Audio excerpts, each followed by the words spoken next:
will be the day where you will hear the truth from Julian's lawyers.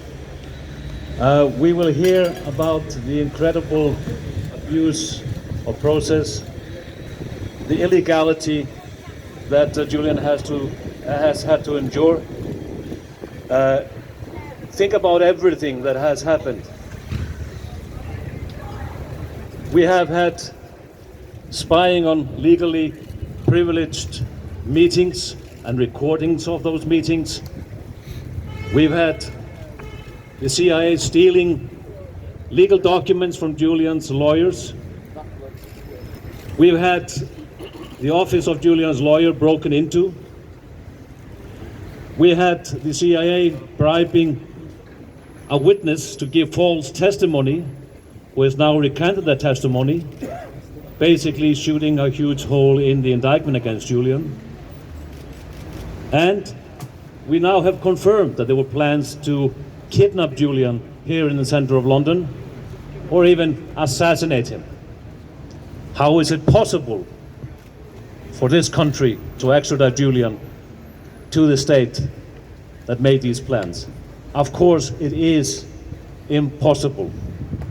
That is what we're going to hear in the courts here today, and let's hope that it will be heard and it will be taken into account, and at the end of the day, this court will throw out this case entirely. Thank you.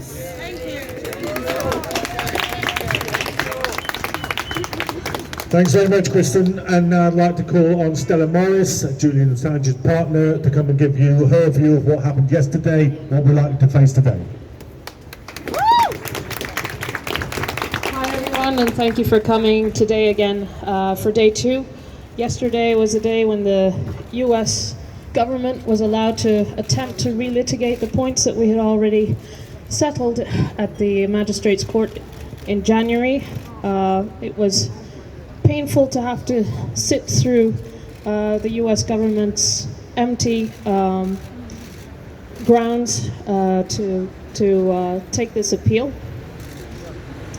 But today we're going to hear Julian's defense team's response to those empty claims, and the story about the plans to assassinate and kidnap Julian from London will be discussed in court today, so I urge you to stay tuned and follow the proceedings online. And I've seen some reports that the US government has denied these plans. In fact, the US government, the White House, refused to comment and referred reporters to the CIA, which also refused to comment. And Mike Pompeo, who is the CIA director, who was the architect of these plans to assassinate Julian and kidnap and rendition him from London, in fact, effectively confirmed them, because he called for the 30 sources who had spoken to the 3 investigators to be prosecuted. And the implication is they have violated the Espionage Act, and therefore, if there are grounds to prosecute them, that means that the news was true. And finally, the US Congress is investigating the CIA story. So it's not something that can be dismissed out of hand by claiming the US government has denied it, because they haven't. Pompeo has confirmed it, and the US Congress is investigating. And there are questions that need to be answered about what the UK government, what their involvement was in these plans. Because that story says that the UK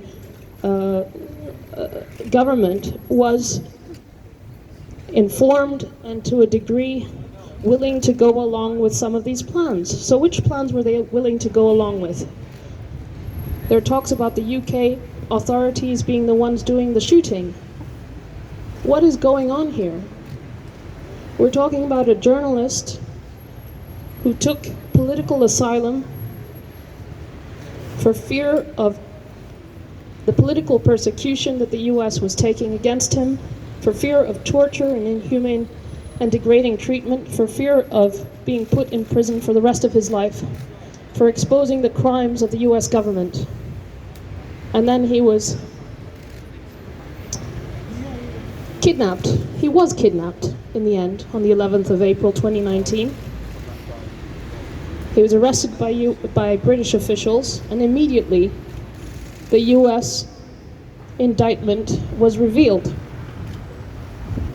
So what is the involvement of the UK government in Julian's political persecution here? The UK courts are now faced with this decision about whether they can extradite a journalist to the country that was plotting to kill him. It would be unthinkable that they would go along with it. I hope that justice will be served. Thank you.